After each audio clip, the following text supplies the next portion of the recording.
Shalom. Tetap semangat. Kita percaya Tuhan hadir di tengah-tengah setiap kita. Kita percaya hari ini adalah hari yang terbaik. Seberapa banyak di antara kita yang percaya bahwa hari ini adalah hari yang terbaik. Beri kemuliaan bagi Tuhan Allah kita. Mari kita mau bersama-sama datang kepada Tuhan. Tuhan, saat pagi hari ini biarlah kami boleh memuji mempermuliakan nama Tuhan. Biarlah kami boleh datang dengan kesungguhan hati kami. Dan ketika kami boleh memuji mempermuliakan nama Tuhan, kami boleh bersuka cita, boleh bersukaria untuk mempermuliakan nama-Mu ya Bapa. Pimpin setiap kami untuk kami menyembah meninggikan nama Tuhan. Di dalam kuasa nama-Mu yang kudus, hanya di dalam nama Tuhan Yesus Juru Selamat kami. Haleluya. Amin. Kita percaya hari ini adalah hari yang terbaik yang Tuhan sudah kerjakan dalam hidup kita. Kita patut bersyukur untuk segala kebaikan Tuhan. Hari ini adalah hari yang terbaik yang Tuhan sudah berikan dalam hidup kita. Saatnya kita mau datang kepada Tuhan lebih sungguh lagi. Kita mau bawa hati kita. Kita mau tundukkan hati kita untuk kita menyembah nama Tuhan. Ku membawa hatiku, hanya Engkau di hidupku, Yesusku, Kau terindah. Selamanya ku menyembah-Mu, ku membawa hidupku. Biarlah ini yang menjadi kerinduan kami Tuhan. Biarlah kami membawa hidupku. Biarlah kami membawa hidup kami ke dalam kuasa tangan yang terindah. Selamanya ku menyembah-Mu, Yesus. Kita mau katakan, ku datang dengan syukurku, membawa kerinduanku.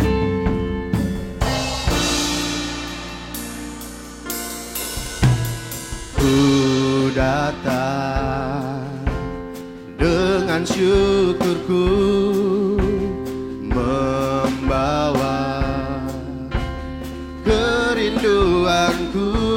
Yesus, ingin ku menyenangkan-Mu.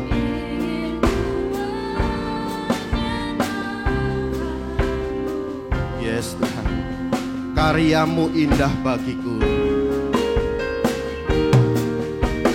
Karya-Mu indah bagiku, kasih yang menyelamatkanku, menyelamatkanku. Yesus, inilah persembahanku,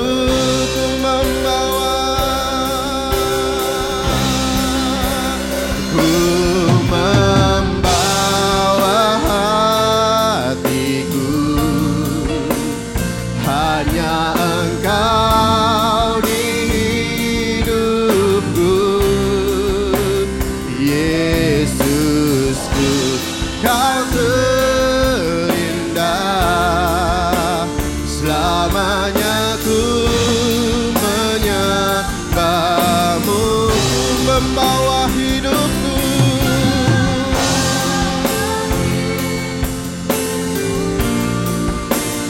Inilah persembahanku untuk Yesusku, Kau terindah.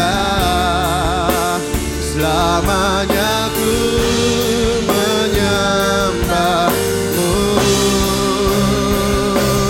Yesus. Kita mau bersama-sama lebih sungguh lagi. Katakan, ku datang dengan syukurku, membawa kerinduanku. Ku datang dengan syukurku, membawa kerinduanku. Yesus, ingin ku menyenangkan-Mu, ya Tuhan. Karya-Mu indah bagiku. Yes. Karya-Mu indah bagiku, kasih yang menyelamatkanku. Yesus, inilah persembahanku, membawa hatiku, ku membawa hatiku. Hanya Engkau di hidupku. Yesusku, Kau terindah. Selamanya ku menyembah-Mu, ku membawa hidupku. Inilah persembahanku, ya untuk Yesusku yang terindah. Selamanya ku menyembah-Mu. Lebih lagi kita mau katakan, membawa hatiku. Hanya Engkau di hidupku. Yesusku, Kau terindah.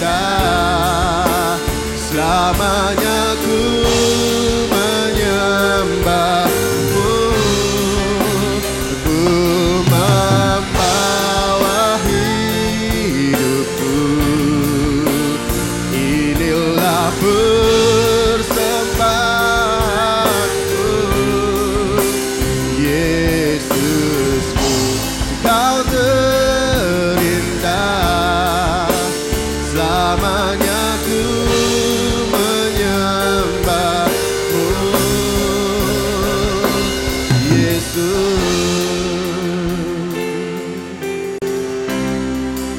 aku erati hadirat-Mu. Hatiku persembahkan bagi-Mu. Hatiku persembahan bagi-Mu. Jiwaku tenang di hadirat-Mu. Jiwaku tenang di hadirat-Mu. Hatiku aman, hatiku aman dalam kasih-Mu. Bawaku erat, bawaku erat di hadirat-Mu.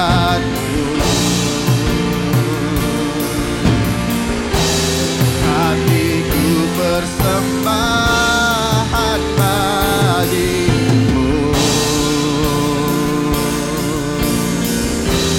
Jiwaku tenang di hadirat-Mu. Hatiku aman, hatiku aman di dalam kasih-Mu.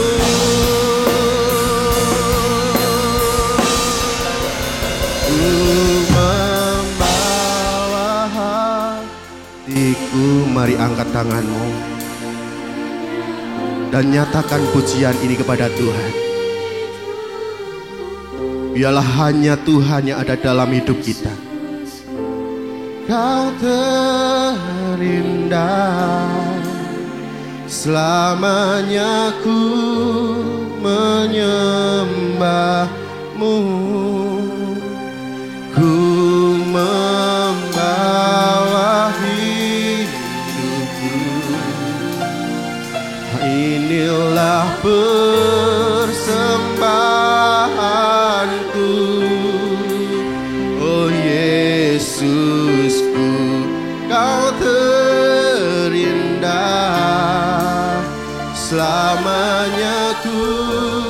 menyembahmu, selamanya ku menyembahmu, selamanya ku menyembahmu,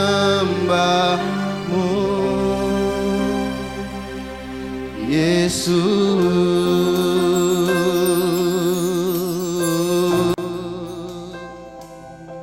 Mari sembah Tuhan, angkat suaramu, naikkan pujian bagi Tuhan. Haleluya.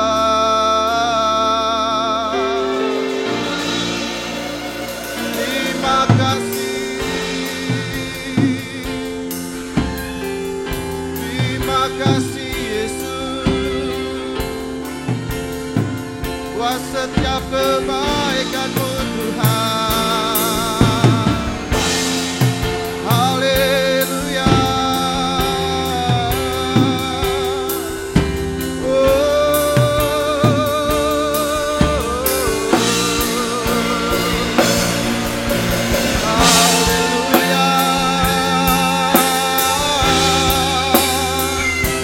Besar setiamu Tuhan, besar setiamu Yesus. Kami percaya wajah kebaikan-Mu Tuhan. Haleluya. Kami bersyukur, kami bersyukur Tuhan. Haleluya.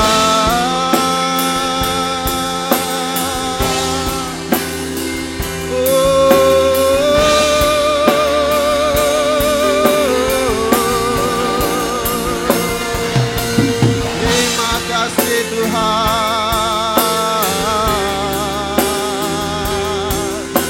Kami bersyukur. Haleluya. Terima kasih Yesus.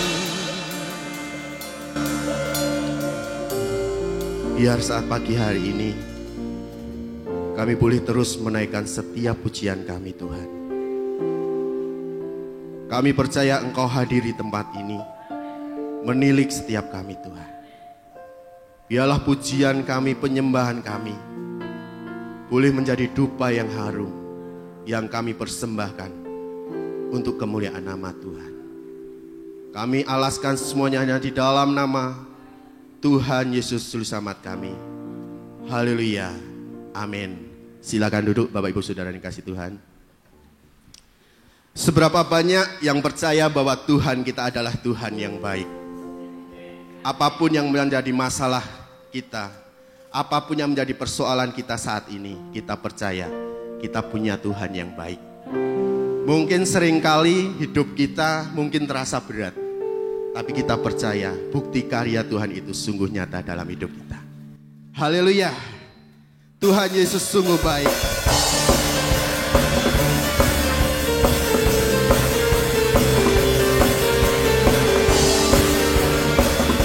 Kita mau bersama-sama katakan pujian ini dengan iman kita. Bukti karya-Mu nyata, dari hari ke hari besar cinta Tuhan, besar cinta-Mu nyata, dari generasi ke generasi. Dengan imanmu katakan, Kau angkat sakitku, Kau angkat bebanku, Kau angkat beban hidupku. Tuhan Yesus sungguh baik, sangat baik, teramat baik. Tuhan Yesus, Tuhan Yesus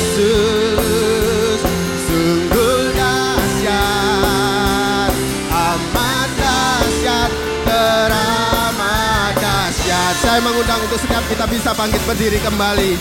Kita mau imani pujian ini.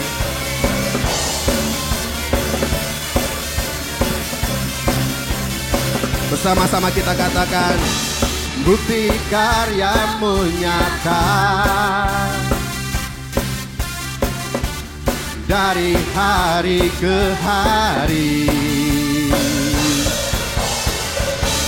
Besar cintamu nyata dari generasi ke generasi. Kau angkat sakitku, kau angkat beban hidupku. Tuhan Yesus sungguh baik, sangat baik, teramat baik. Angkat jempolmu dan katakan, Tuhan Yesus sungguh dahsyat, sangat dahsyat, teramat dahsyat. Lebih lagi kita mau katakan, Tuhan Yesus sungguh baik, sangat baik, teramat baik. Tuhan Yesus, Tuhan Yesus sungguh dahsyat, sangat dahsyat, teramat dahsyat. Haleluya.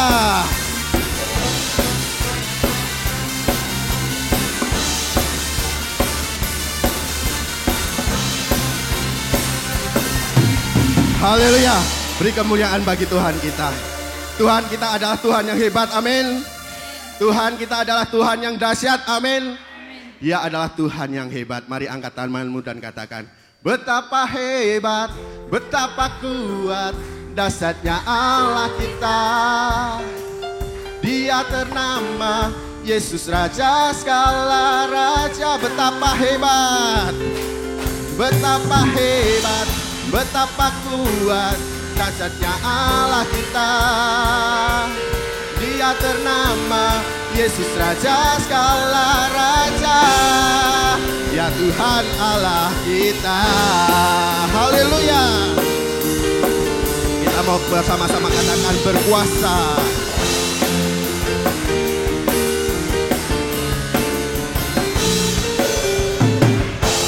Berkuasa di bumi di surga, bertahta dalam kemuliaan. Dialah Tuhan Allah kita, namanya berkuasa, pembebas umatnya. Betapa hebat, betapa kuat, dahsyatnya Allah kita. Dia berjaya atas semua perbuatannya. Betapa hebat, betapa kuat, dahsyatnya Allah kita. Dia ternama Yesus Raja segala raja. Betapa hebat, betapa kuat, haleluya. Dia ternama atas semua perbuatannya. Betapa hebat, betapa hebat, betapa kuat, dahsyatnya Allah kita. Dia ternama Yesus Raja segala raja. Haleluya. Betapa hebat, betapa kuat, dahsyatnya Allah kita. Dia berjaya atas semua perbuatannya. Betapa hebat, betapa kuat, dahsyatnya Allah kita. Dia ternama Yesus Raja segala raja. Ya Tuhan Allah kita. Ya Tuhan Allah kita. Ya Tuhan Allah kita. Haleluya. Beri kemuliaan bagi Tuhan Allah kita. Haleluya. Silakan duduk Bapak Ibu Saudara dikasih Tuhan. Biarlah pujian kita pada pagi hari ini boleh menjadi dupa yang harum. Boleh kita persembahkan dengan kedalaman hati kita, dengan kerinduan kita. Kita percaya bahwa Tuhan adalah Tuhan yang ajaib. Tuhan adalah Tuhan yang baik dalam hidup kita. Mari kita mau teduhkan hati kita. Di dalam kitab 2 Korintus pasal yang ke-12 ayat yang ke-9 di sini dikatakan, tetapi jawab Tuhan kepadaku, cukuplah kasih karuniaku bagimu, sebab justru dalam kelemahanlah kuasaku menjadi sempurna. Sebab itu terlebih suka aku bermegah atas kelemahanku, supaya kuasa Kristus turun menaungi aku. Kita percaya apapun yang menjadi persoalan kita, apapun yang menjadi masalah kita hari ini, di dalam setiap kelemahan kita, kuasa Tuhan akan menjadi sempurna dalam hidup kita. Kekuatan Tuhan itu akan ada dalam hidup kita. Dan kita percaya bahwa janji Tuhan itu ya dan amin. Terima kasih Tuhan. Terima kasih. Ku percaya janji-Mu ajaib,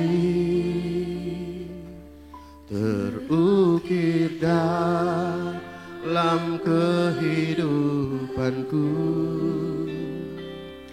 Ku berserah di dalam kekuatan-Mu, hanya Kau segalanya bagiku.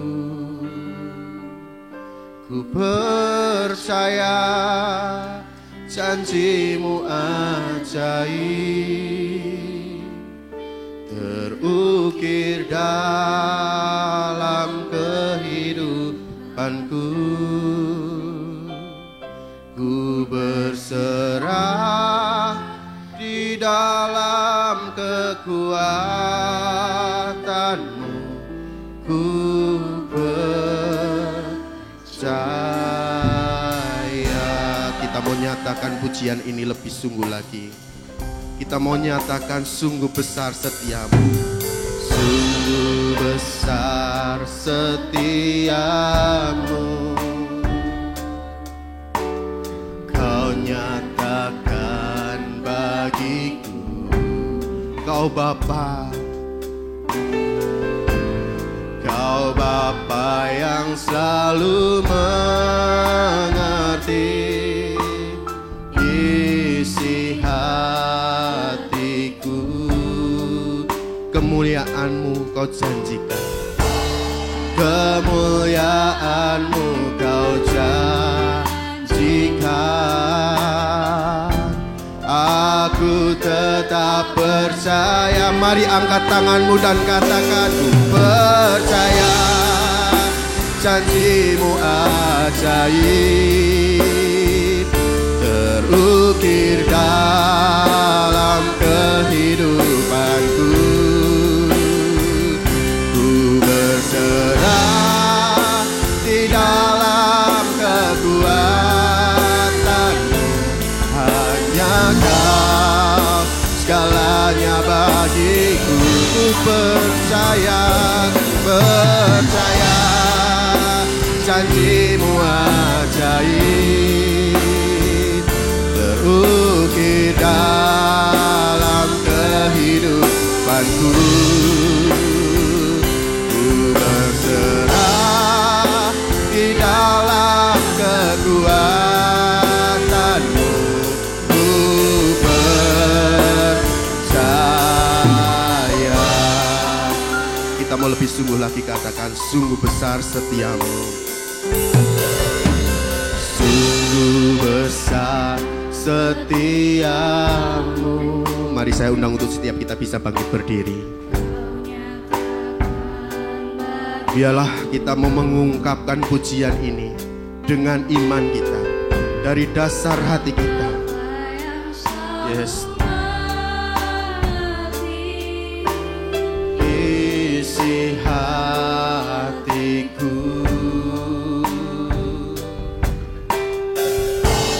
kemuliaan-Mu Kau janjikan,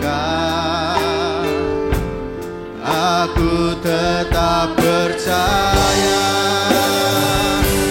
percaya janji-Mu ajaib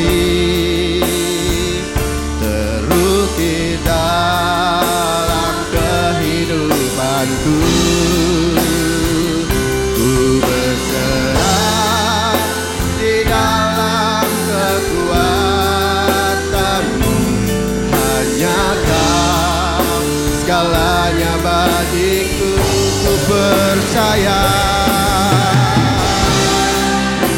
janji-Mu ajaib terukir dalam kehidupanku. Ku berserah di dalam kekuatan-Mu. Ku percaya,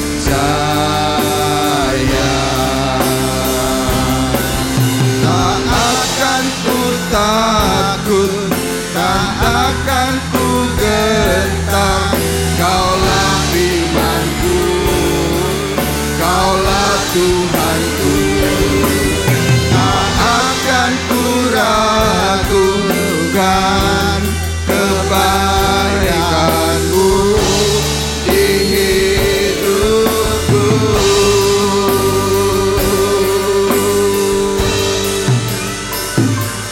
Percaya janji-Mu ajaib terukir dalam kehidupanku.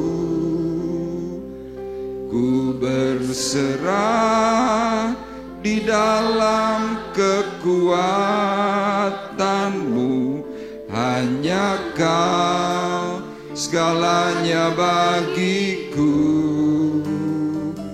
Ku percaya janji-Mu ajaib terukir dalam kehidupanku. Ku berserah di dalam kekuatan-Mu. Ku percaya.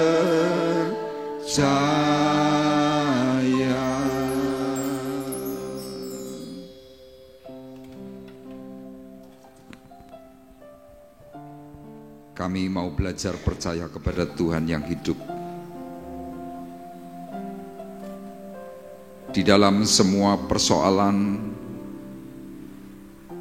di dalam setiap permasalahan, kami belajar dari para pendahulu kami, para nabi, para rasul, bahkan umat Tuhan yang berpegang kepada kebenaran firman Tuhan. Tuhan memberikan anugerah, Tuhan memberikan jalan keluar, bahkan Tuhan memberikan pemulihan. Untuk itulah Tuhan, pagi hari ini kami mau berpegang kepada setiap janji yang Tuhan sudah berikan kepada kami. Dan kami meyakini bahwa Tuhan pasti melaksanakannya. Oleh karena itu Tuhan, berbicaralah kepada kami pagi hari ini, supaya kami semakin kuat, supaya kami semakin benar, dan kami terus mengarahkan pandangan kami kepada Kristus Tuhan sebagai Tuhan dan Juru Selamat kami satu-satunya. Urapi dan berkati kami dengan Roh Kudus-Mu yang memberikan pencerahan, memberikan pengetahuan, sehingga kami menjadi orang-orang yang tetap setia di dalam Tuhan yang hidup. Terima kasih Tuhan, kami siap menyambut firman-Mu di dalam nama Tuhan Yesus Kristus. Dan kita semua yang siap diberkati oleh Tuhan bersama-sama berkata, amin. Puji Tuhan, dipersilahkan duduk. Shalom. Puji Tuhan, hari ini kita kembali berkumpul dalam keadaan yang baik, sehat, dan tidak kekurangan sesuatu apapun. Bapak Ibu, minggu yang lalu kita sudah belajar dari kehidupan Daud, bagaimana dia bisa memberikan keadilan dan kebenaran, dan hidup Daud tidak otoriter. Yaitu semua karena dialami atau dilakukan oleh Daud karena dia pernah mengalami jamahan Tuhan. Ya, jadi seorang yang pernah mengalami jamahan yang dari Tuhan. Biasanya apa? Orang itu akan memberikan tindakan itu secara adil dan benar. Kemudian hal yang kedua, karena Daud ini adalah orang yang visioner, ya, yang memandang jauh ke depan. Untuk siapa? Untuk keturunannya. Dan hari ini dari apa yang Daud lakukan kita tahu, karena seorang yang bernama Daud, maka Yesus itu lahir dari keturunan Daud. Kemudian hal yang ketiga, karena Daud ini adalah orang yang intim dengan Tuhan, sehingga apa yang dilakukan adalah hal yang pasti benar. Nah, Bapak Ibu, hari ini kita berbicara tentang juga keadaan Daud. Tema yang saya berikan hari ini adalah tidak sewenang-wenang. Ya, kalau Bapak Ibu mungkin bertanya, Pak, bedanya otoriter dengan sewenang-wenang apa? Kalau otoriter itu artinya orang itu adalah orang yang suka menindas apa yang ada di dalam pikirannya, apa yang ada dalam tindakannya, semuanya karena keegoisan semata. Itu otoriter. Tapi kalau kita belajar dari bahasa Indonesia, kata sewenang-wenang adalah memakai kuasanya sendiri dengan semaunya. Jadi artinya apa? Kalau secara bahasa Indonesia secara umum, orang itu memperlakukan itu semaunya sendiri. Nah, salah satu contoh ketika seorang yang sewenang-wenang itu adalah pribadi itu sukanya menindas, kemudian mensolimi, memperbudak, kemudian menganiaya, dan suka meneror serta mempersekusi. Jadi selalu menekan orang lain dengan gayanya. Nah, salah satu contoh kalau dalam kepemimpinan dunia adalah Kim Jong-un, ya, pemimpin Korea Utara. Orang ini bukan hanya otoriter, tetapi double, ya, otoriter plus sewenang-wenang. Saya kemarin membaca di sebuah berita, ya, Kim Jong-un ini yang sewenang-wenang. Dia kalau mau melakukan sebuah tindakan itu ya menurut apa yang dia pikirkan. Nah, dalam berita yang saya baca melalui media sosial, Kim Jong-un ini menghukum anak usia 2 tahun. Hukumannya nggak tanggung-tanggung, seumur hidup. Saya waktu mengikuti berita itu saya kaget. Kenapa? Gara-gara kesalahan dari orang tuanya si anak. Jadi orang tua ini ternyata adalah keluarga Kristen. Di Korea Utara, kekristenan itu hari ini jumlahnya kurang lebih cuma sekitar 400.000 jiwa. Dan mereka sangat-sangat tertindas. Nah, dalam suatu penggerebekan, orang tua dari si anak yang usianya 2 tahun itu didapati punya Alkitab.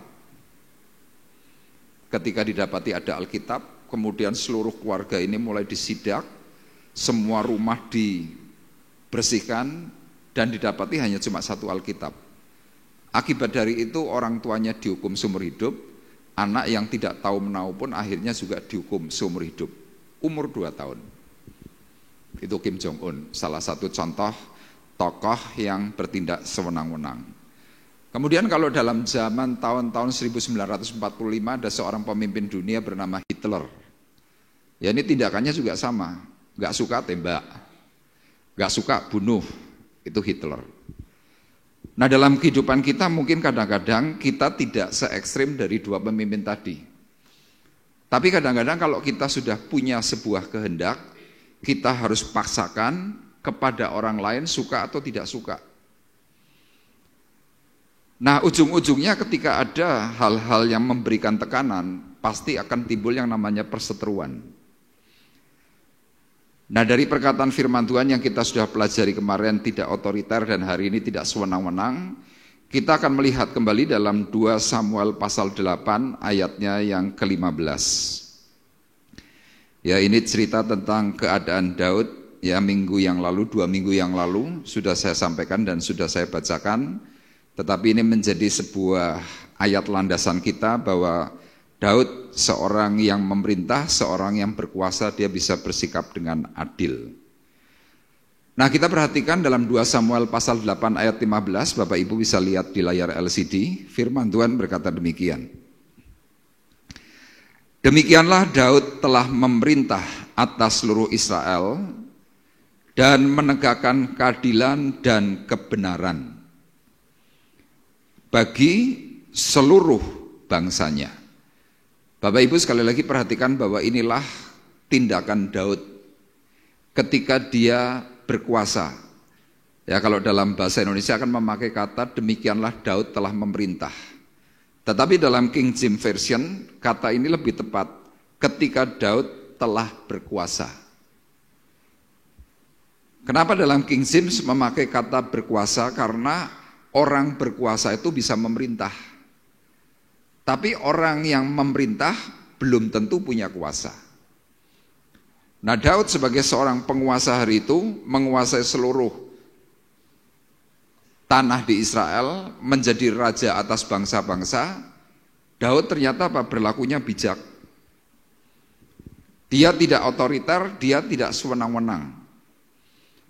Nah, padahal kalau kita belajar dari kehidupan Daud dahulu, Daud adalah seorang yang tertindas. Dia sering tidak diberi kelakuan yang tidak adil. Daud disolimi, Daud difitnah, Daud dituduh yang bermacam-macam. Tapi ketika dia berkuasa ternyata sikap adil dan benarnya ini tetap muncul. Nah, salah satu tindakan yang Daud lakukan ketika dia berlaku adil, ketika dia berlaku benar, ditulis dalam 2 Samuel 9 ayat 5 sampai dengan ayat 10. Kita perhatikan. Firman Tuhan berkata demikian. Sesudah itu Raja Daud menyuruh mengambil dia, Mephiboset, dari rumah Makir bin Amiel dari Lodebar, dan Mephiboset bin Yonatan bin Saul masuk menghadap Daud. Ia sujud dan menyembah. Kata Daud, Mephiboset, jawabnya, inilah hamba tuanku. Kemudian berkatalah Daud kepadanya, janganlah takut, sebab aku pasti akan menunjukkan kasihku kepadamu oleh karena Yonatan, ayahmu. Aku akan mengembalikan kepadamu segala ladang Saul, nenekmu, dan engkau akan tetap makan sehidangan dengan aku. Lalu sujudlah Mephiboset dan berkata, apakah hambamu ini, sehingga engkau menghiraukan anjing mati seperti aku? Lalu raja memanggil Siba, hamba Saul itu, dan berkata kepadanya, segala sesuatu yang adalah milik Saul dan milik seluruh keluarganya, kuberikan kepada cucu tuanmu itu. Engkau harus mengerjakan tanah baginya, engkau, anak-anakmu dan hamba-hambamu, dan harus membawa masuk tuayannya supaya cucu tuanmu itu ada makanannya. Mephiboset, cucu tuanmu itu akan tetap makan sehidangan dengan aku. Siba mempunyai 15 orang anak laki-laki dan 20 orang hamba. Bapak Ibu perhatikan dalam kisah hari itu Daud mencari Mephiboset, keturunan terakhir dari Saul. Tindakan yang dilakukan oleh Daud adalah apa? Memberikan kasih. Kalau secara logika, secara pikiran manusia, orang kalau pernah disakiti, orang kalau pernah ditindas, dan orang kalau pernah hampir nyaris dibunuh, pasti akan timbul yang namanya dendam. Itu logika. Tapi secara fakta, ketika Daud hari itu mengalami semua itu yang gak baik, waktu dia berkuasa, dia bisa memberikan pengampunan. Makanya lihat kalau dalam dialog pasalnya yang ke-9 ayat 5 sampai dengan yang ke-10, mulai dari perkataannya Mephiboset yang sedemikian takut kepada Daud. Kenapa? Karena hari itu Mephiboset tahu bahwa kakeknya ini dahulu adalah seorang yang amat sangat jahat dengan Daud. Jadi pikirannya Mephiboset cuma satu, ketemu dengan penguasa yang pernah disolimi. Pikiran Mephiboset mati. Makanya dia berkata, apakah hambamu ini? sehingga engkau menghiraukan anjing mati seperti aku. Jadi Mephiboset sadar penuh dirinya itu hari itu bukan lagi orang yang bisa dipandang. Pikirannya cuma satu, mati. Tapi jawaban Daud sungguh mengagetkan Mephiboset. Mephiboset, jangan takut. Mephiboset waktu diberitahu seperti itu sikapnya gimana? Pasti kaget. Dan Daud kemudian melanjutkan perkataannya apa? Engkau akan tetap makan sehidangan dengan aku. Makanya bagi penafsir teolog, orang-orang teologi berkata, gambaran dari 2 Samuel pasal 9 ayat 5 sampai dengan 10, ini adalah gambaran tentang Yesus memberikan pengampunan kepada kita semua orang percaya. Itu gambarannya. Nah, tetapi kadang-kadang kalau kita memberikan sebuah padanan antara manusia dengan Yesus, orang akan selalu berkata, Pak, itu kan Tuhan. Gak mungkin aku bisa melakukan seperti yang Tuhan lakukan. Makanya di dalam Alkitab yang kita miliki, Alkitab ini disebut dengan Alkitab yang bersifat alegoris. Artinya apa? Bisa memberikan contoh persamaan. Itu Alkitab. Memberikan padanan dari sesuatu yang tinggi bisa sedikit direndahkan. Makanya apa? Tuhan memberikan contoh kehidupan Daud. Dari sejak kecil sudah tidak dipandang. Bertumbuh dewasa dihina. Menjadi orang yang menang, dia pun dibully. Ini Daud. Tapi lihat endingnya. Meskipun disakiti, dia tetap bisa menunjukkan satu sikap benar di hadapan Tuhan. Nah, sekarang kita mau bersama-sama belajar apa sih yang menjadi penyebab Daud ini bisa melakukan banyak hal seperti yang Yesus lakukan. Nah, hari ini saya memberikan tujuan firman Tuhan. Tujuannya adalah hidup tetap cemerlang di hadapan Tuhan dan juga manusia. Ini contoh dari Daud. Hidupnya tetap cemerlang. Meskipun apa? Manusia mencoba membuat dirinya redup dengan tekanan, tapi dia tetap tampil cemerlang. Nah, tampil cemerlang ini bukan hanya di hadapan manusia yang kelihatan, tapi secara khusus Daud lebih mengarahkan aku cemerlang ini di hadapan Tuhan. Nah, eksposisi kita ada di dalam 1 Samuel pasal 22 ayat 1 sampai dengan 19. Kemudian 2 Samuel 23 ayat 1 sampai dengan ayat yang kelima. Ya, ini yang mendasari mengapa Daud hidupnya bisa adil. Daud itu bisa benar dan Daud tidak sewenang-wenang. Nah, kita buka bersama-sama dalam 1 Samuel 22 ayat 1 sampai dengan ayatnya yang ketiga. Kita perhatikan. Nanti Saudara Arif akan bacakan buat kita semua 1 Samuel pasal 22 ayat 1 sampai dengan ayatnya yang ketiga. 1 Samuel pasal 22 ayat yang pertama sampai yang ketiga. Daud di Gua Adulam. Lalu Daud pergi dari sana dan melarikan diri ke Gua Adulam. Ketika saudara-saudaranya dan seluruh keluarganya mendengar hal itu, pergilah mereka ke sana mendapatkan dia. Berhimpunlah juga kepadanya setiap orang yang dalam kesukaran, setiap orang yang dikejar-kejar tukang piutang, setiap orang yang sakit hati, maka ia menjadi pemimpin mereka. Bersama-sama dengan dia ada kira-kira 400 orang. Dari sana Daud pergi ke Mispa di Moab dan berkata kepada raja negeri Moab, izinkanlah ayahku dan ibuku tinggal padamu sampai aku tahu apa yang dilakukan Allah kepadaku. Amin.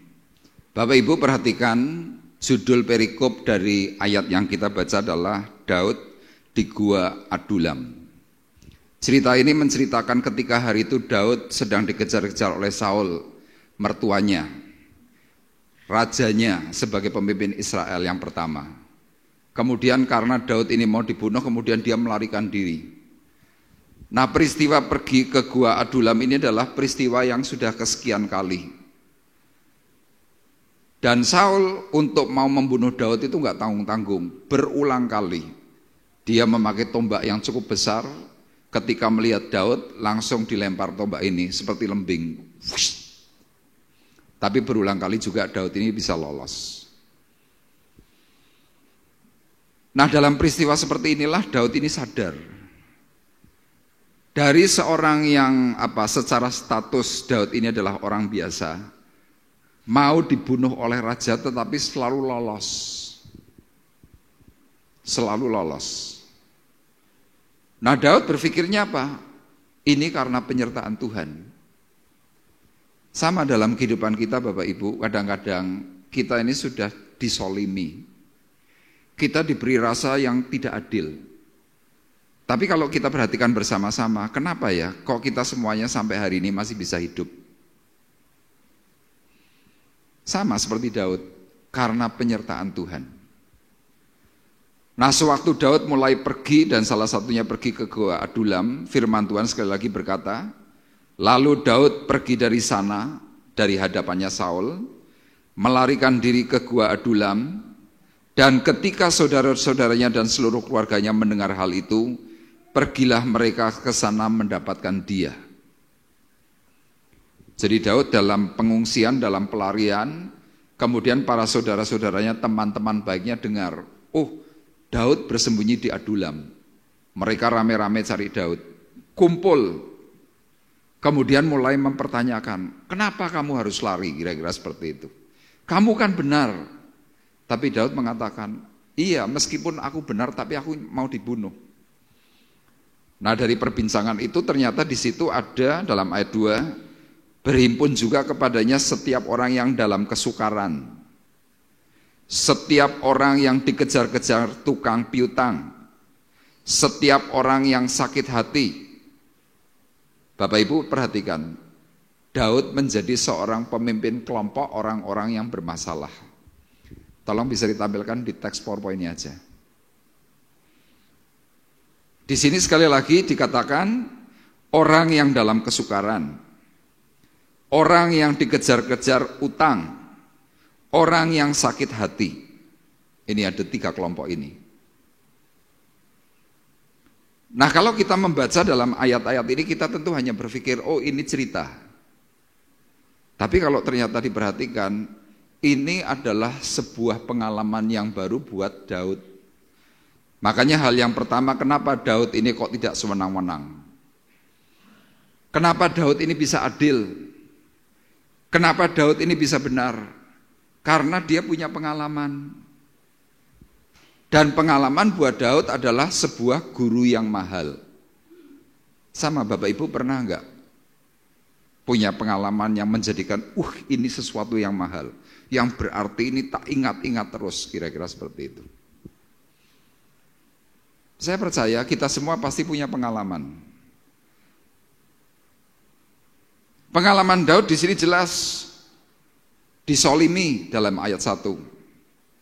Kemudian dalam ayat 2 dia melihat semua teman-temannya juga diberi rasa tidak adil.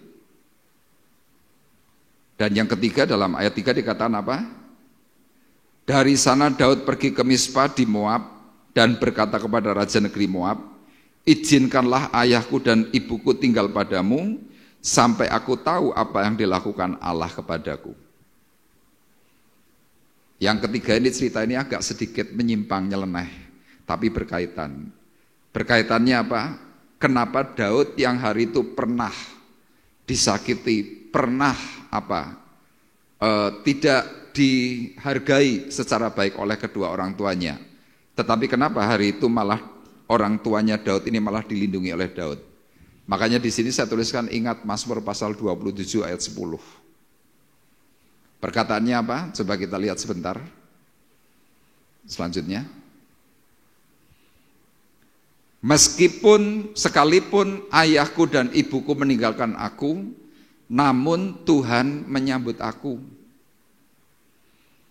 Jadi di sini Daud memberikan sebuah pengertian, aku dahulu punya sebuah pengalaman yang mahal.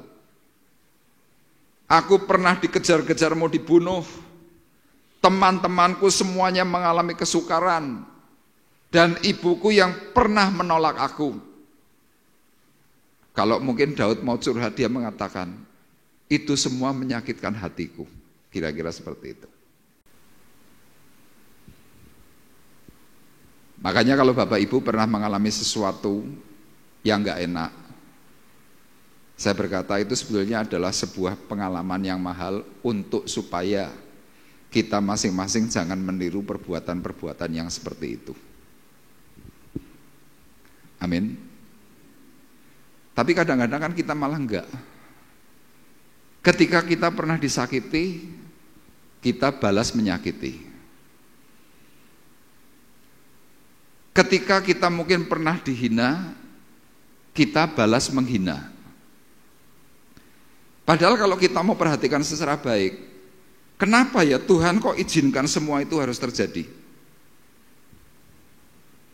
Nah sekarang kita lihat sebentar dalam Amsal 16 ayat 4. Firman Tuhan berkata demikian. Tuhan membuat segala sesuatu untuk tujuannya masing-masing, bahkan orang fasik dibuatnya untuk hari malapetaka. Yuk kita baca sekali lagi bersama-sama, 2, 3. Tuhan membuat segala sesuatu untuk tujuannya masing-masing, bahkan orang fasik dibuatnya untuk hari malapetaka. Amin. Jadi Bapak Ibu perlu ingat, kalau engkau pernah disolimi, engkau pernah dijahati, engkau pernah diberi rasa tidak adil. Ya kita kan seringkali berkata, Tuhan gak adil, kira-kira begitu. Salahku apa? Kenapa aku harus mengalami ini semua? Kadang-kadang kita selalu tanya itu.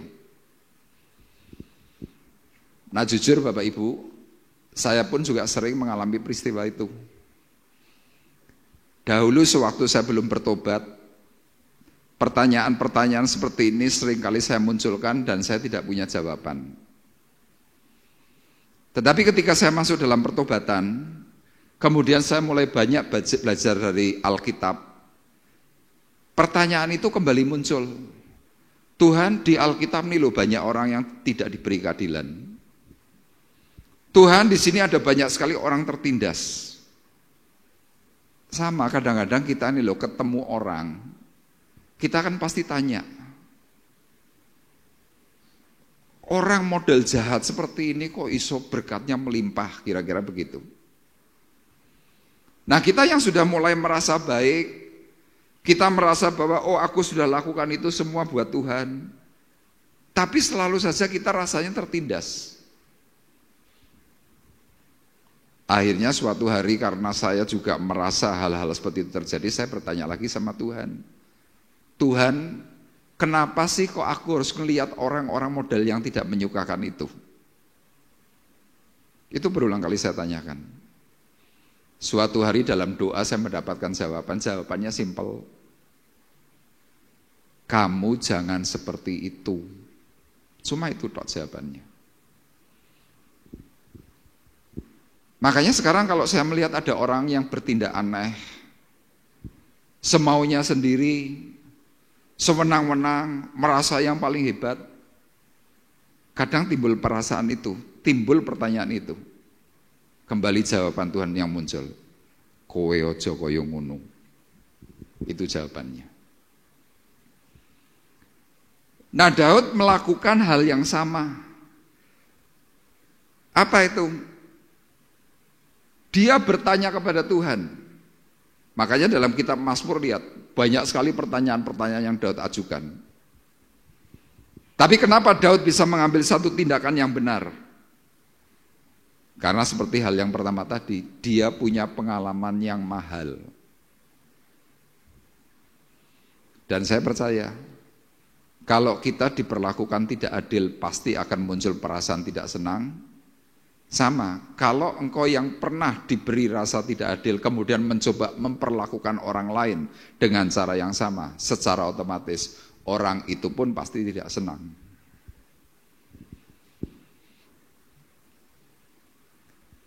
Makanya lihat, kalau kita selalu mengikuti perasaan hati, ingin selalu membalas, selalu menekan orang lain, menuntut orang lain harus menurut standar yang kita punya, yang terjadi apa?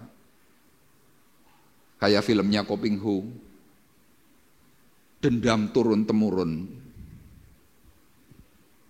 Salah satu contoh yang pernah saya ingat dahulu, saya dulu kalau disetrap oleh papa saya, kalau lagi nakal begitu.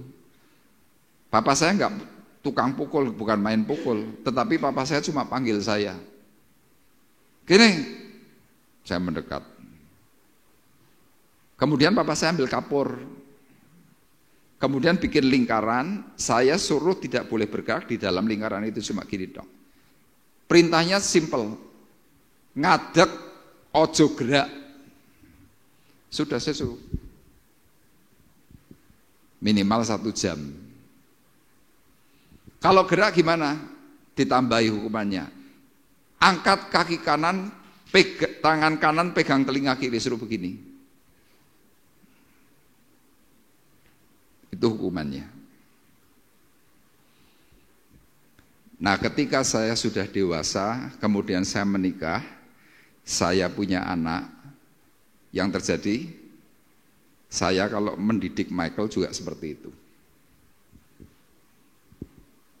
Enggak saya pukul, saya panggil, Mike, sini. Dengan garang saya berkata, ngadeg. Ngambil kapur, tak setrap, suruh berdiri. Wani gerak, awas, saya cuma bilang gitu. Ya enggak mungkin lah, emangnya tentara suruh begini 1 jam, enggak gerak. Begitu gerak, tambah hukuman.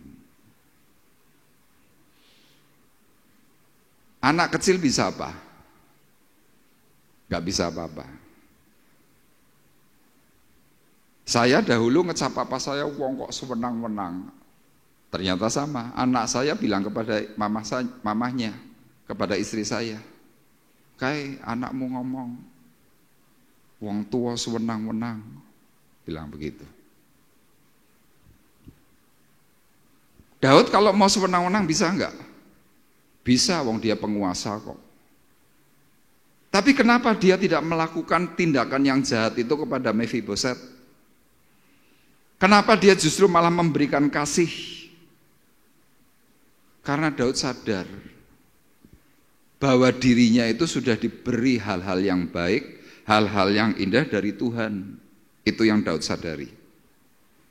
Makanya di sini saya tuliskan dari pengalaman yang membuat coba yang teks sebelumnya.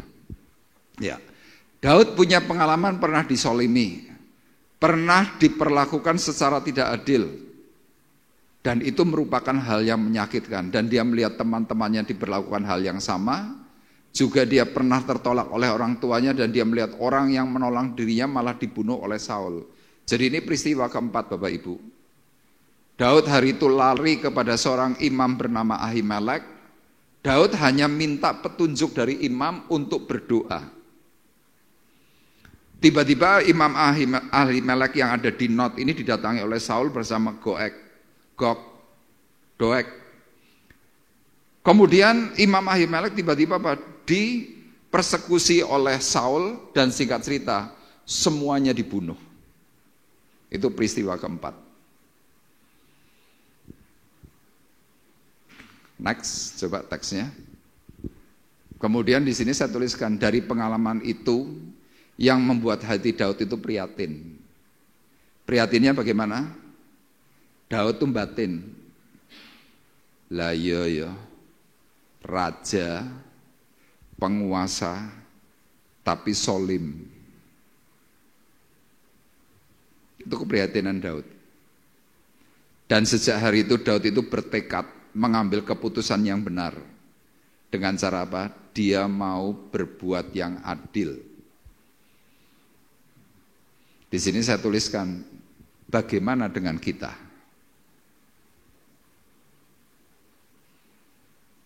Apakah kita mau terus balas-membalas? Memperlakukan orang lain seperti aku pernah diperlakukan. Di sini dalam Amsal 16 ayat 4 ini saya memberikan sebuah catatan, yaitu apa? Perlu diingat bahwa sikap hati kita itu yang menentukan keberhasilan kita di masa mendatang, bisa atau tidak bisa. Kenapa ya? Karena berkaitan dengan Tuhan itu membuat segala sesuatu untuk tujuan masing-masing. Makanya maafkan kalau dahulu mungkin Bapak Ibu yang pernah miskin, Anda dulu tidak punya apa-apa, hari ini kaya. Yang dulu itu cuma latihan. Supaya apa? Engkau mengingat bahwa engkau dulu itu bukan siapa-siapa. Tapi lihat, ada banyak sekali orang berubah. Dulu nggak punya apa-apa, hari ini hebat, sekarang kaya. Ngelihat orang miskin, sombongnya minta ampun. Padahal firman Tuhan ini jelas, Tuhan membuat segala sesuatu. Segala sesuatu itu apa? Engkau diizinkan miskin. Engkau diizinkan tertolak. Engkau diizinkan hidup gak enak. Tuhan berkata, punya tujuan masing-masing. Kemudian kalau kita berhadapan dengan orang fasik, firman Tuhan di sini berkata, orang fasik pun dibuatnya untuk hari malapetaka. Tolong ayat Alkitabnya bisa ditampilkan. Amsal 16 ayat 4. Jadi kadang-kadang kita tak nggak sadar bahwa dalam segala situasi, dalam segala kondisi, hidup kita ini sebenarnya sedang masuk dalam aturan skenario-nya Tuhan supaya bagaimana nanti dirimu.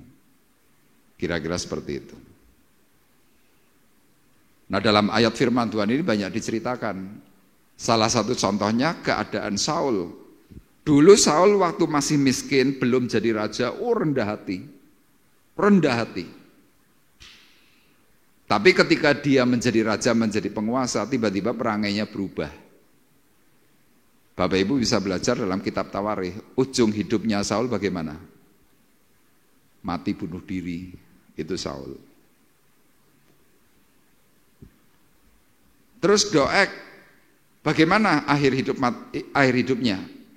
Matinya firman Tuhan mencatat, darahnya dijilati anjing. Dalam peperangan dia mati. Darahnya dijilati.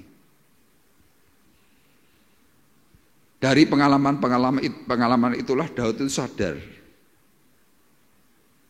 Oh, ini mahal nih pengalaman ini. Aku nggak mau model-model yang seperti itu. Dan akhirnya bagaimana hidupnya Daud? Cemerlang. Sama hari ini saya mau katakan kepada Bapak Ibu. Bapak Ibu yang hari ini diizinkan mengalami permasalahan yang berat, ini adalah pembelajaran untuk masa mendatang. Saya berani pastikan suatu hari kelak, kalau engkau sungguh-sungguh di hadapan Tuhan, engkau pasti bisa hebat dan berhasil. Tinggal sikap hati kita yang sekarang, mau apa?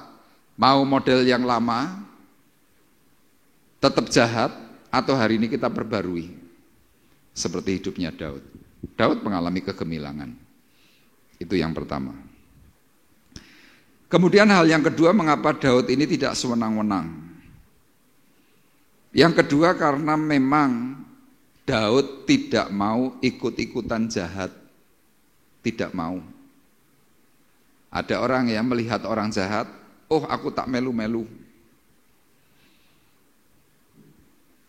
Zaman hari ini banyak sekali orang berkata, iki zaman edan. Nek ora edan, ora keduman. Itu kan prinsip yang duniawi sekali. Sama kalau sana nipu, aku tak melu nipu. Sana bikin kecurangan, aku juga melu. Kalau enggak, orang lain kan juga curang. Kira-kira begitu. Nah, Daud hari itu melihat ada dua orang yang seharusnya hebat. Yang pertama Saul, yang kedua adalah Doeg.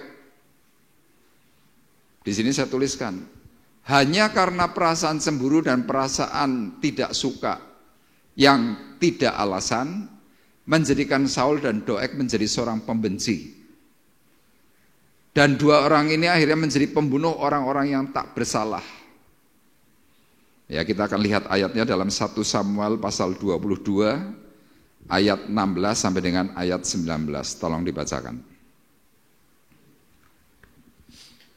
1 Samuel 22 ayat yang ke-16 sampai yang ke-19. Demikian bunyi firman Tuhan. Tetapi raja berkata, engkau mesti dibunuh Ahimelek, engkau dan seluruh keluargamu. Lalu raja memerintahkan kepada bentara yang berdiri di dekatnya, majulah dan bunuhlah para imam Tuhan itu, sebab mereka membantu Daud. Sebab walaupun mereka tahu bahwa ia melarikan diri, mereka tidak memberitahukan hal itu kepadaku. Tetapi para pegawai raja tidak mau mengangkat tangannya untuk memarang imam-imam Tuhan itu. Lalu berkatalah raja kepada Doeg, majulah engkau dan paranglah para imam itu. Maka majulah Doeg, orang Edom itu, lalu memarang para imam itu. Ia membunuh pada hari itu 85 orang yang memakai baju efod dari kain lenan. Juga penduduk Nob, kota imam itu, dibunuh raja dengan mata pedang, laki-laki maupun perempuan, kanak-kanak maupun anak yang menyusu, pula lembu, keledai, dan domba dibunuhnya dengan mata pedang. Iya. Bapak Ibu perhatikan ayat 19, juga penduduk Nob, kota imam itu dibunuh raja dengan mata pedang. Laki-laki maupun perempuan, kanak-kanak maupun anak yang menyusu, artinya bayi. Pula lembu, keledai, dan domba dibunuhnya dengan mata pedang. Jumlahnya berapa Bapak Ibu? 85 orang dibunuh dengan sia-sia. Gara-gara apa? Hati yang cemburu, hati yang benci tanpa alasan. Itu yang dilakukan oleh Saul dan juga Doeg. Daud nonton itu. Daud melihat peristiwa itu.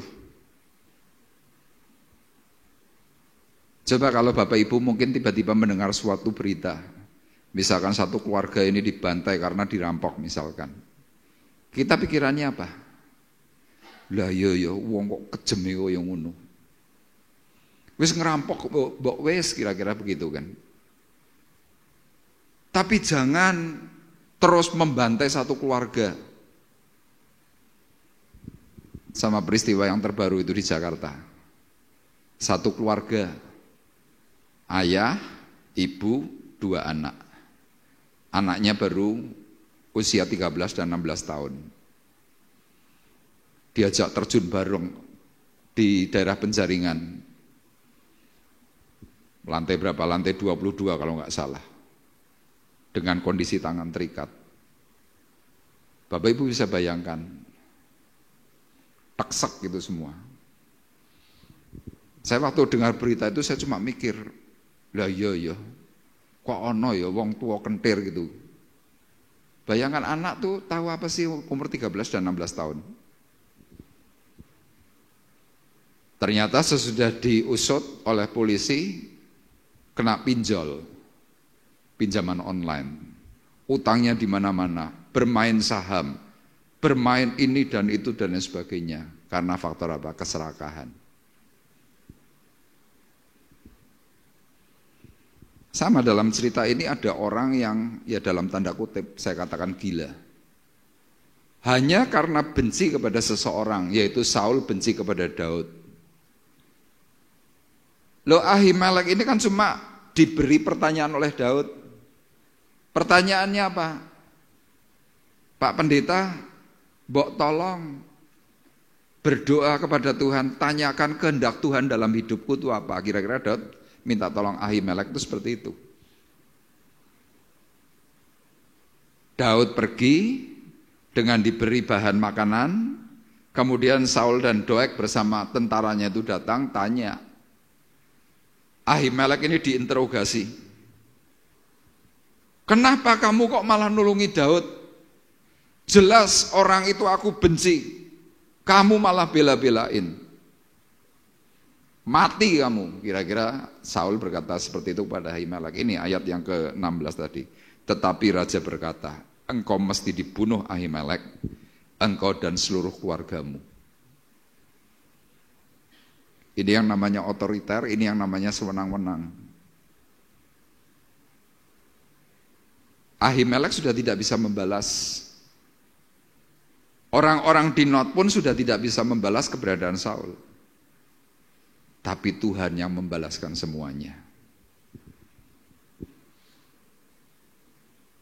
Daud tahu itu, tapi dia tidak mau ikut-ikutan jahat. Loh, dalam Daud berkuasa ini lebih hebat daripada waktu Saul berkuasa. Tapi Daud lihat, berlakunya itu adil, berlakunya itu benar. Dan itu ditulis dalam Amsal pasal 3 ayat 31 dan ayat 3 sampai 33. Bapak Ibu perhatikan, tolong PowerPoint-nya tampilkan. Amsal 3 ayat 31 sampai 33 berkata demikian. Janganlah iri kepada orang yang melakukan kelaliman, dan janganlah memilih satupun dari jalannya. Karena orang yang sesat adalah kekejian bagi Tuhan, tetapi dengan orang jujur ia bergaul erat. Kutuk Tuhan ada di dalam rumah orang fasik, tetapi tempat kediaman orang benar diberkatinya. Tulisan ini ditulis oleh Salomo. Kenapa Salomo bisa nulis ini? Saya berani pastikan Daud pasti cerita kepada Salomo. Sam, Bapak mau cerita sama kamu. Sini duduk, tak cerita nih. Waktu itu kan Salomo belum lahir waktu peristiwa ini. Daud bilang, dahulu pada waktu zaman Bapak ini masih muda, Bapak punya sebuah pengalaman yang mengerikan. Ini jangan kamu tiru ya Sam. Lu ceritanya apa Pak? Ceritanya ini loh, ada seorang raja namanya Saul. Saul ini sedemikian kejam. Dia membantai orang di Not. Yang dibunuh itu para imam. Jumlahnya 85. Terus tindakan Bapak tuh gimana? Kira-kira mungkin Salomo bertanya seperti itu. Daud berkata, jangan iri kepada orang yang melakukan kelaliman. Jangan memilih satupun dari jalannya.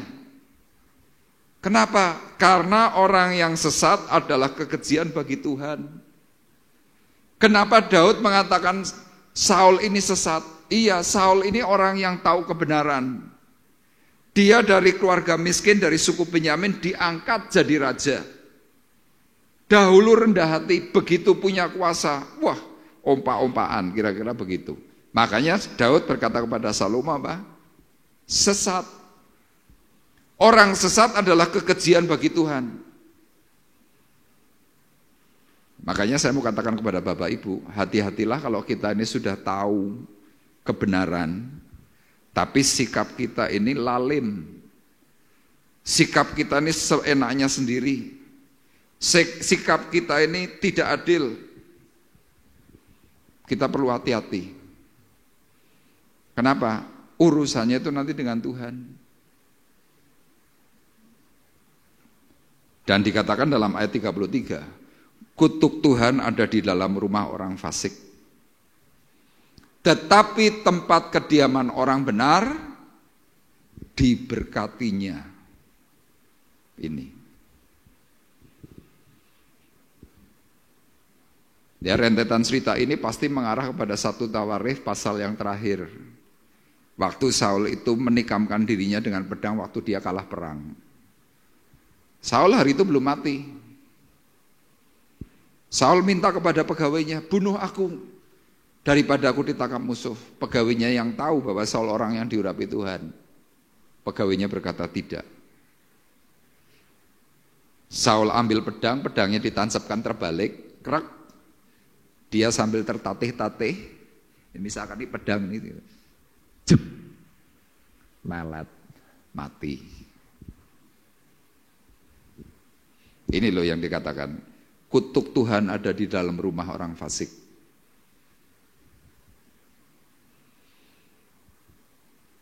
Kadang-kadang mungkin kita berkata, Pak, saya enggak model seperti Saul. Yang tahu sekelilingmu, bukan dirimu. Makanya saya sering kali katakan, coba kalau kita ingin tahu siapa diri kita, tanya sama istri, tanya sama suami, tanya sama anak, dan yang terakhir tanya sama pembantu. Nanti semua pasti tahu. 1 Korintus 6 ayat 9 berkata demikian. Atau tidak tahukah kamu bahwa orang-orang yang tidak adil tidak akan mendapat bagian dalam kerajaan Allah? Ini dikatakan seperti itu. orang-orang yang tidak adil tidak mendapat bagian dalam kerajaan Allah. Kemudian Paulus berkata, janganlah sesat orang cabul, penyembah berhala, orang berzinah, banci, orang pemburit. Ini enggak dapat bagian dalam kerajaan Allah. Kemudian ditambahkan juga dalam Galatia pasal 5 ayat 21. Galatia 5 ayat 21 berkata, kedengkian, kemabukan, pesta pora dan sebagainya terhadap semuanya itu kuperingatkan kamu. Seperti yang telah kubuat dahulu, bahwa barang siapa melakukan hal-hal yang demikian, ia tidak akan mendapat bagian dalam kerajaan Allah. Paulus menyebutkan salah satunya adalah apa? Kedengkian. Saul itu dengki. Dengki itu apa ya kalau dalam bahasa keseharian? Ya sirik itulah kira-kira. Gak seneng hati. Ngelihat orang lain gak seneng. Ngelihat ada orang berhasil gak seneng. Ngelihat orang susah seneng. Itu dengki. Nah kadang-kadang dalam kemunculan hati yang kadang kita mungkin nggak sadari, kalau muncul sifat itu, firman Tuhan di sini mengatakan, kuperingatkan kamu, barang siapa melakukan hal yang demikian, yuk kita baca bersama-sama, 2, 3, ia tidak akan mendapat bagian dalam kerajaan Allah. Nah padahal persoalan seperti ini, rasa dengki, rasa tidak adil, ini kita banyak ngalami Bapak Ibu. Contoh dalam Alkitab tentang keadaan Saul, itu contoh yang ekstrim. Dalam sebuah pengertian itu begini, raja yang seharusnya berhikmat, raja yang seharusnya hebat, raja yang harusnya bijaksana, tapi kelakuannya lihat, tidak mencerminkan kehidupan seorang raja. Itu contoh. Dan Daud ketika melihat itu semuanya dia begini, celaka orang itu. Makanya tadi dituliskan dalam Amsal 3 ayat 31 sampai 33. Orang yang sesat adalah kekejian bagi Tuhan. Coba Bapak Ibu bisa bayangkan. Kita tahu kebenaran, kita tidak melakukan, Tuhan mengatakan sesat. Waktu Tuhan berkata sesat, Tuhan berkata kamu tuh keji, kamu tuh jahat, kamu tuh kejam, kira-kira seperti itu. Jadi itu alasan yang kedua kenapa Daud tidak sewenang-wenang, karena dia tidak mau ikut-ikutan jahat. Kemudian yang terakhir Bapak Ibu, dalam 2 Samuel pasal 23 ayat 1 sampai 5. Mengapa Daud tidak sewenang-wenang? Ini yang paling utama. Karena Daud selalu ingat kemuliaan yang Tuhan pernah janjikan. Tadi ya pujian yang terakhir berkata seperti itu. Ku percaya janjimu ajaib, terukir dalam kehidupanku. Ku berserah di dalam kekuatanmu, hanya kau segalanya bagiku. Lagu ini tuh inspirasinya tentang janji Tuhan yang diberikan kepada Daud. Nah Daud tidak sewenang-wenang, karena dia ingat, oh iya ya, Tuhan dulu pernah janji sama aku. Janjinya apa saudara? Kita lihat dalam ayat 1 sampai 5. Saya akan bacakan. 2 Samuel 23 ayat 1 sampai 5. Bapak Ibu perhatikan secara baik karena ini bagian yang sangat penting. Inilah perkataan Daud yang terakhir. Artinya hari itu Daud itu sudah hampir mati karena masa tua. Tutur kata Daud bin Isai dan tutur kata orang yang diangkat tinggi, orang yang diurapi Allah Yakub, pemazmur yang disenangi di Israel. Roh Tuhan berbicara dengan perantaraanku, firman-Nya ada di lidahku. Allah Israel berfirman, Gunung batu Israel berkata kepadaku, apabila seorang memerintah manusia dengan adil, memerintah dengan takut akan Allah, ia bersinar seperti fajar di waktu pagi, pagi yang tidak berawan, yang sesudah hujan membuat berkilauan rumput muda di tanah. Bukankah seperti itu keluargaku di hadapan Allah? Sebab ia menegakkan bagiku suatu perjanjian kekal, teratur dalam segala-galanya dan terjamin. Sebab segala keselamatanku dan segala kesukaanku, bukankah Dia yang menumbuhkannya?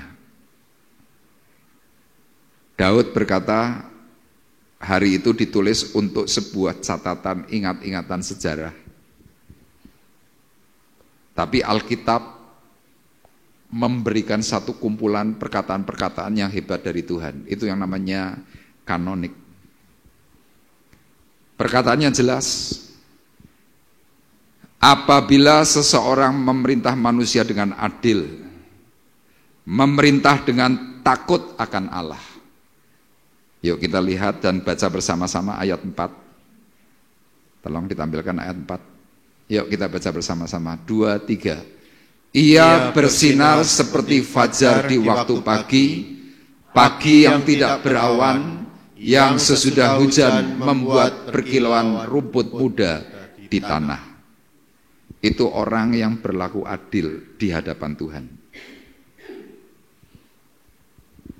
Detik itu Bapak Ibu, Daud ini kan sudah hampir meninggal. Tapi di kesempatan titik akhir, saat ajal itu mau menjemput, ya saya membayangkan adegan ini. Daud itu kan tubuhnya hari itu sudah dingin, diberi selimut, diberi wanita-wanita yang paling cantik, dikumpulkan dayang-dayangnya, duduk dekat pelaminannya Daud.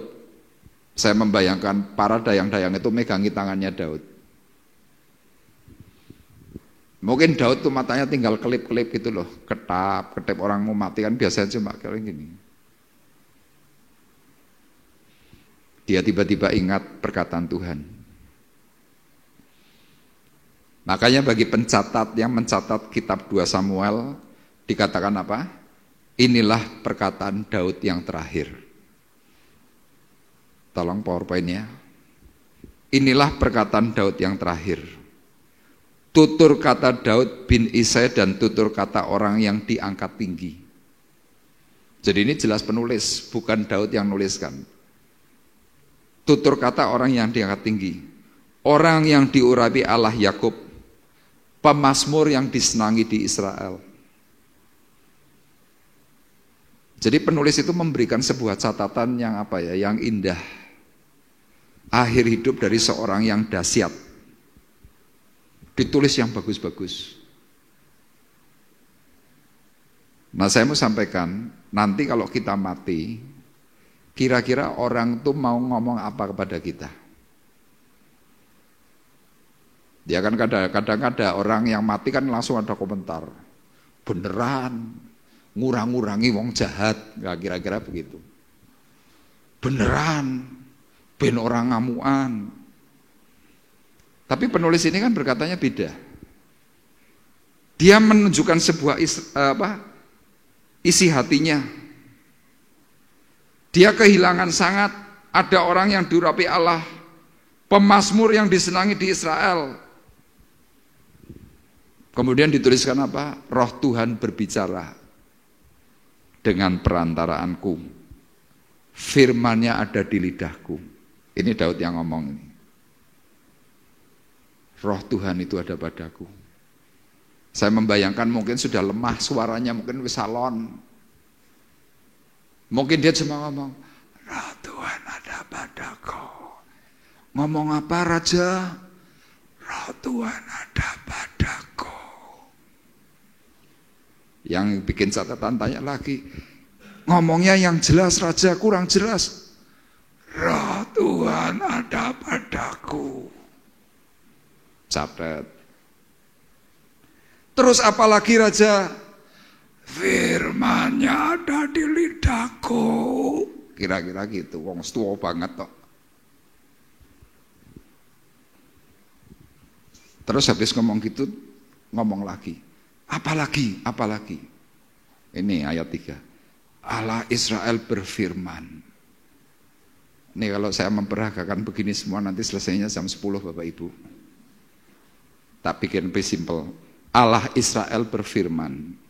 Gunung batu Israel berkata kepadaku, apabila seorang memerintah manusia dengan adil, memerintah dengan takut akan Allah, ia bersinar seperti fajar di waktu pagi yang tidak berawan, yang sesudah hujan membuat berkilauan rumput muda di tanah.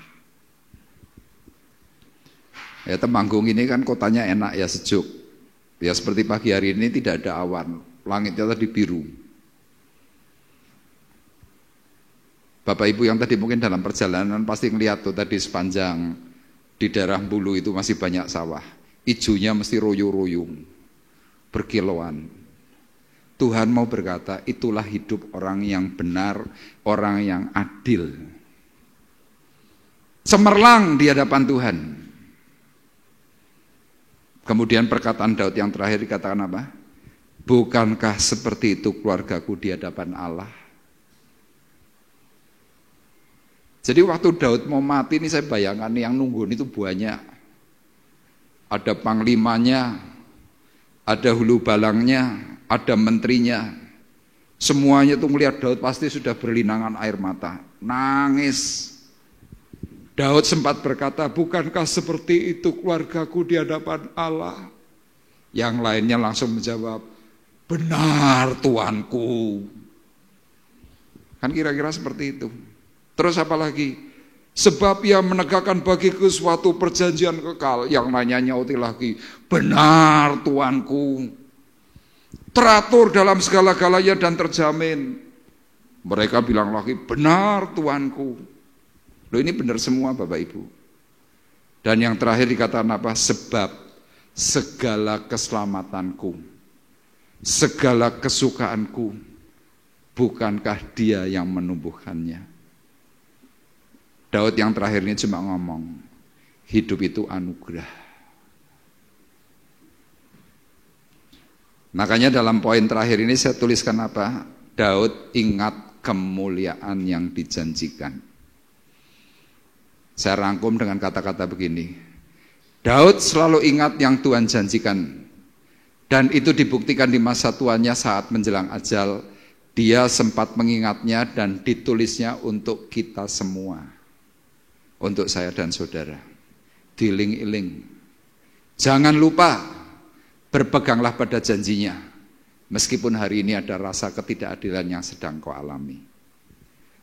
Firman Tuhan berkata, meskipun manusia mereka-rekakan yang jahat kepadaku, tetapi Tuhan mereka-rekakan yang baik untuk kelangsungan kehidupan suatu bangsa yang besar. Bapak Ibu tahu ini perkataannya siapa? Yusuf, waktu dia juga hampir mati. Mari pagi hari ini Bapak Ibu, ada banyak hal yang kita bisa kerjakan. Meskipun kau disakiti, meskipun kau dituduh, meskipun kau disolimi, meskipun kau diberi rasa tidak adil. Firman Tuhan pagi ini berkata, Tuhan itu adalah Allah pembelamu. Amin. Tuhan memberkati kita semuanya. Sungguh besar setiamu, kau nyatakan bagiku. Kau Bapa yang selalu mengerti isi hatiku.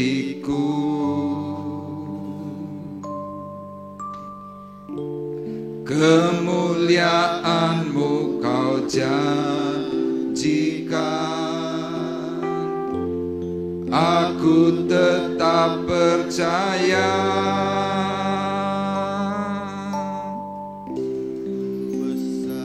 Setiamu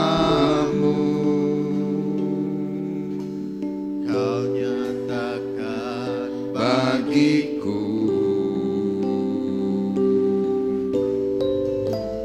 Kau Bapa yang selalu mengerti isi hatiku. Kemuliaan-Mu Kau janjikan, aku tetap percaya. Ku percaya janji-Mu ajaib, terukir dalam kehidupanku. Ku berserah di dalam kekuatan-Mu, hanya Kau segalanya bagiku. Ku percaya janji-Mu ajaib, terukir dalam kehidupanku. Ku berserah di dalam kekuatan-Mu. Ku percaya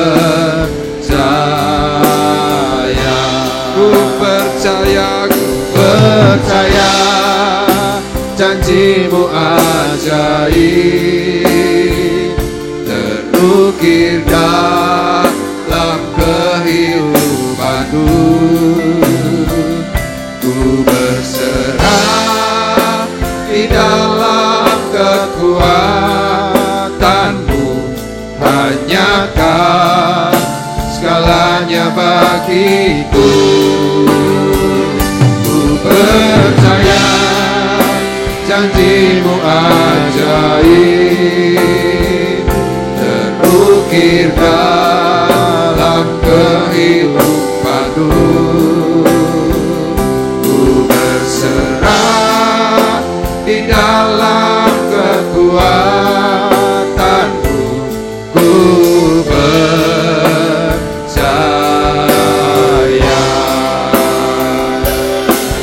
Tak akan ku takut, tak akan ku gentar. Kaulah imanku, Kaulah Tuhanku. Tak akan ku ragukan kebaikan-Mu di hidupku.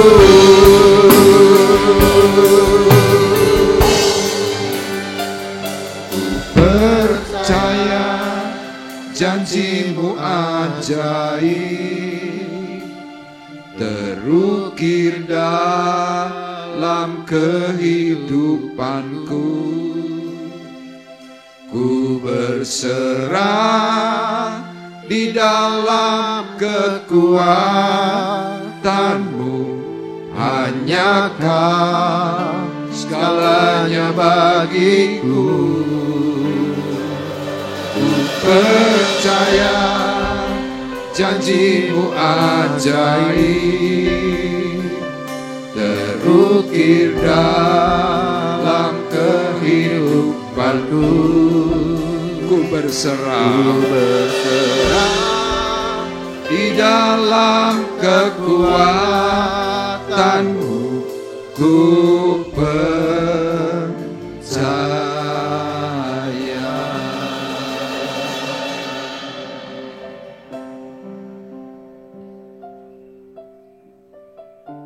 Belajar dari kehidupan Daud. Dia menjadi pribadi yang disukai di Israel sampai hari ini. Meskipun Daud hidup beribu-ribu tahun yang lalu, tetapi contoh keteladanannya sampai hari ini terus diingat oleh orang-orang di Israel.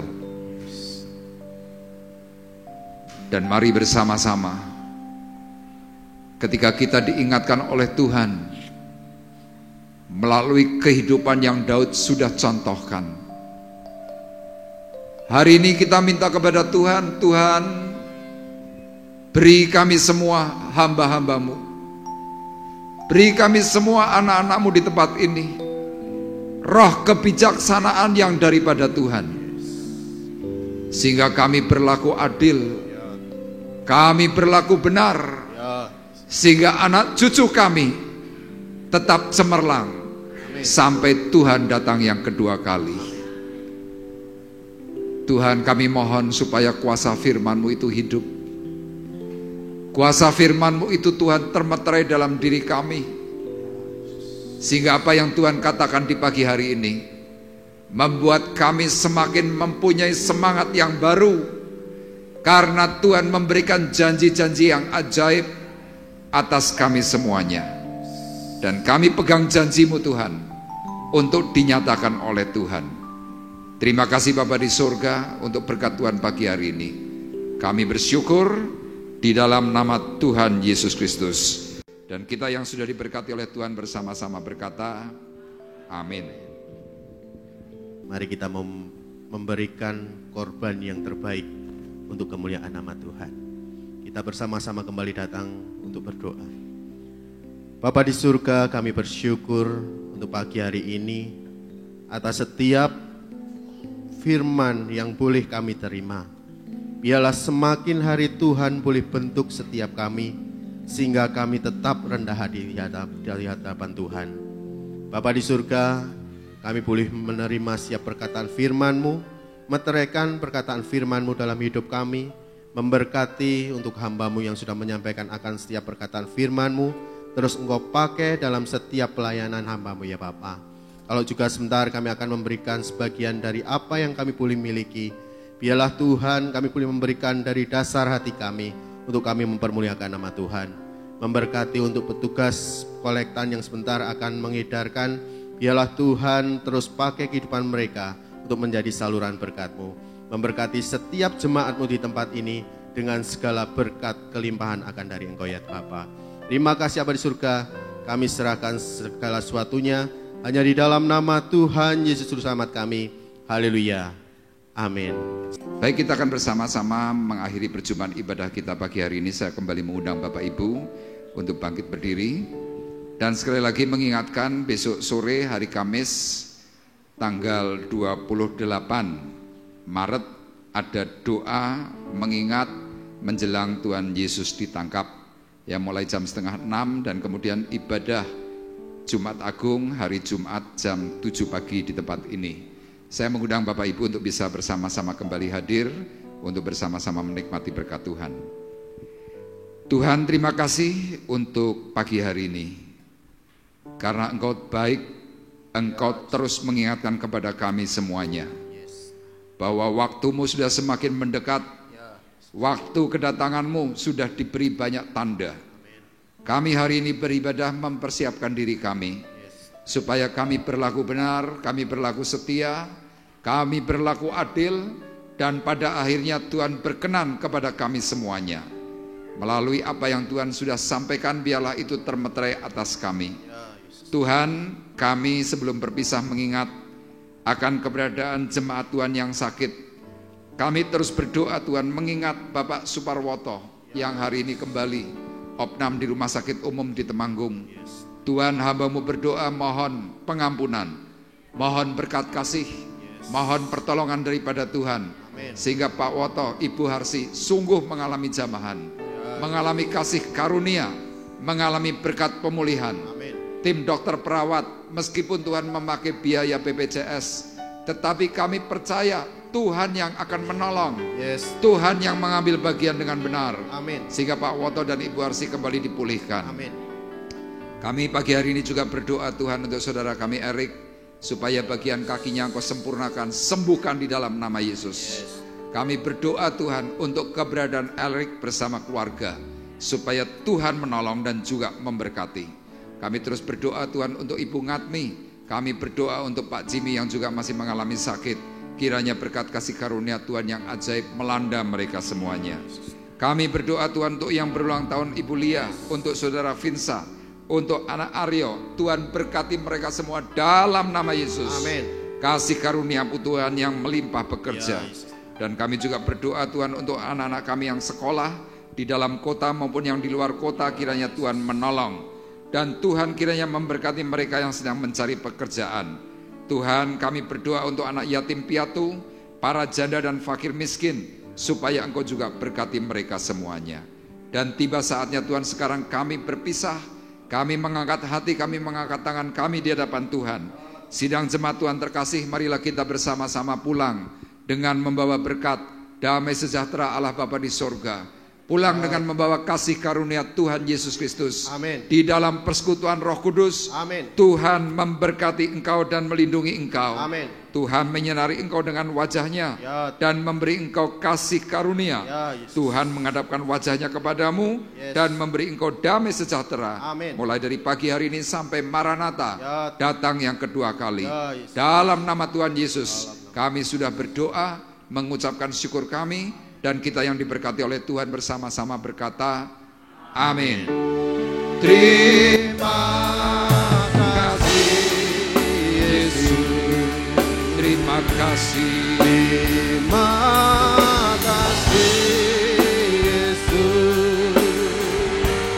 Ku beri syukur hanya bagimu, ya Allahku, ya Tuhanku.